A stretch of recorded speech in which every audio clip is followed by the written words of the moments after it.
Sebelumnya, Assalamualaikum warahmatullahi wabarakatuh. Waalaikumsalam warahmatullahi wabarakatuh. Bagaimana kabarnya hari ini anak-anak?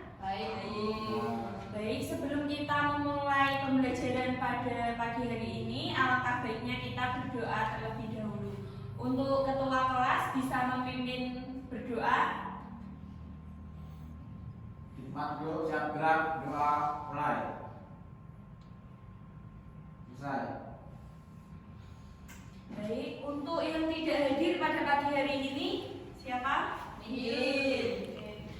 Selanjutnya yaitu kita akan mempelajari tentang ketentuan umum pajak. Nah, di materi pada pagi hari ini kita akan belajar terkait definisi pajak, pungutan lain selain pajak, fungsi pajak, kedudukan hukum pajak, jenis-jenis pajak, dan tata cara pemungutan pajak serta tarif pajak. Jadi ada 7 poin pada materi pagi hari ini.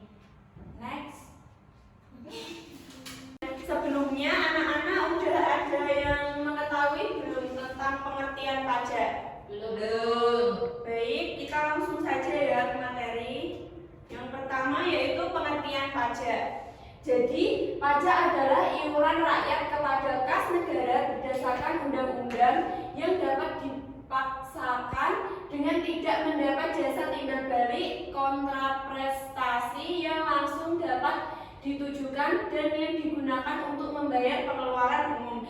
Jadi, pajak itu iuran yang didapat oleh yang masuk ke kas pemerintah yang berasal dari masyarakat. Contohnya misal kita bayar pajak motor, tanah, rumah, dan lain sebagainya. Yang selanjutnya yaitu ada ciri-ciri pajak. Ciri-ciri pajak ada 5. Yang pertama, pajak dipungut berdasarkan atau dengan ketentuan undang-undang. Yang kedua yaitu dalam pembayaran pajak tidak dapat ditunjukkan adanya kontraprestasi individual oleh pemerintah. Yang ketiga yaitu pajak dipungut oleh negara, baik pemerintah pusat maupun pemerintah daerah. Yang keempat, pajak diperuntukkan bagi pengeluaran pemerintah. Dan yang terakhir, pajak selain mempunyai tujuan budgeter juga mempunyai tujuan mengatur, yaitu reguler. Selanjutnya yaitu ada pungutan lain selain pajak. Di sini ada 6 poin, yaitu yang pertama bea materai, bea masuk dan bea keluar, bea cukai, retribusi, iuran, dan pungutan lain yang sah. Yang pertama yaitu bea materai, yaitu pungutan yang dikenakan atas dokumen dengan menggunakan benda materi ataupun benda lain. Bea masuk dan bea cukai. Bea masuk adalah pungutan atas barang-barang yang dimasukkan ke dalam daerah bea berdasarkan harga atau nilai barang itu. Dan bea keluar adalah pungutan yang dilakukan atas barang yang dikeluarkan dari daerah pabean berdasarkan tarif yang sudah ditentukan. Jadi itu bisa kayak impor ekspor ya maksudnya. Terus yang ketiga yaitu cukai. Cukai yaitu pungutan yang dikenakan atas barang-barang tertentu yang sudah ditetapkan untuk masing-masing jenis barang. Yang keempat, retribusi yaitu pungutan yang dikenakan sehubungan dengan suatu jasa atau fasilitas yang diberikan oleh pemerintahan secara langsung dan nyata kepada pembayaran. Yang kelima yaitu iuran, yaitu pungutan yang dikenakan sehubung dengan suatu jasa atau fasilitas yang diberikan pemerintah secara langsung dan nyata. Dan yang terakhir yaitu pungutan lain yang sah atau legal berupa sumbangan wajib. Yang selanjutnya yaitu fungsi pajak. Di sini fungsi pajak ada 2, yaitu fungsi budgeter atau sumber keuangan negara. Yang kedua yaitu fungsi reguler atau mengatur.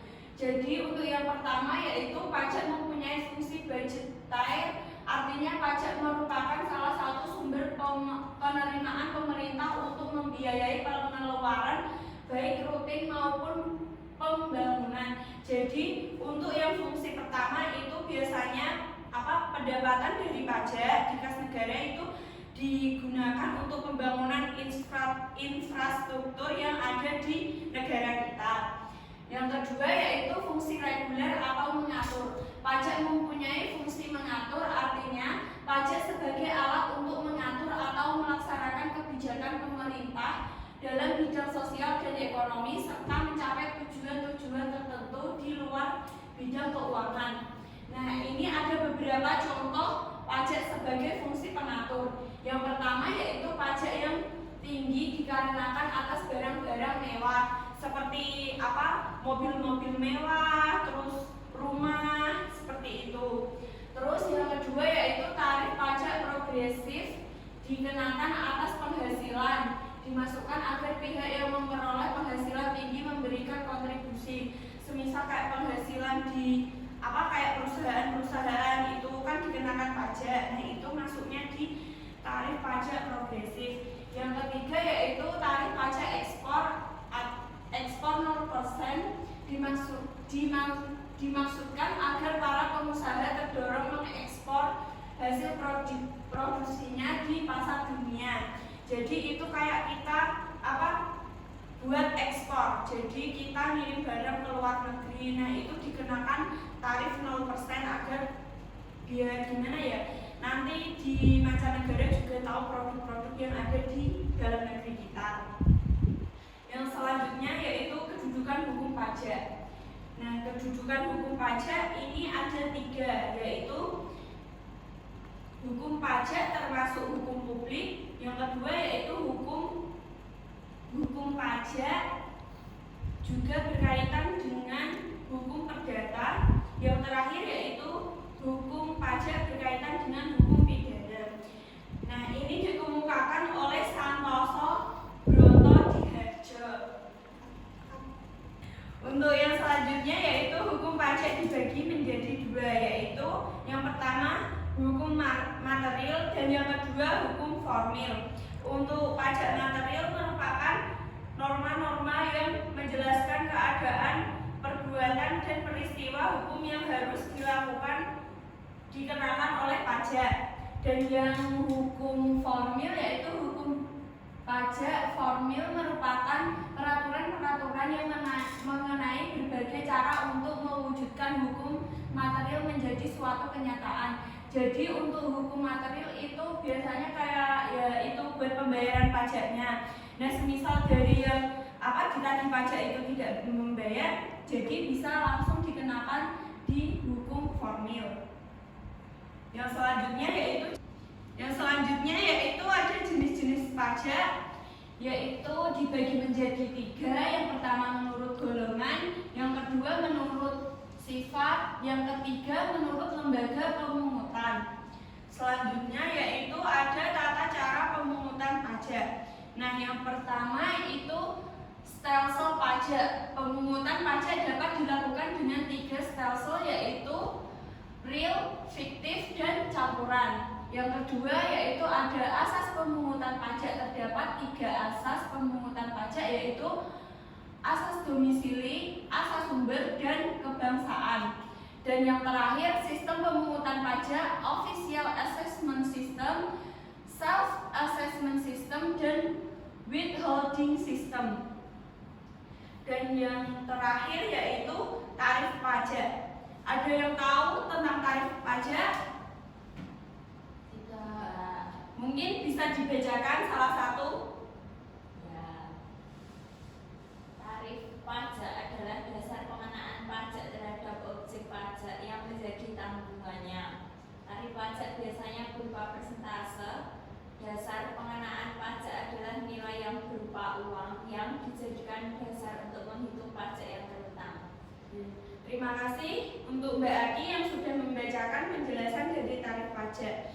Nah, yang selanjutnya yaitu ada jenis tarif pajak, antara lain tarif pajak progresif, tarif proporsional, tarif degresif, tarif tetap, tarif ad valorem, tarif spesifik, dan yang terakhir yaitu ada tarif efektif.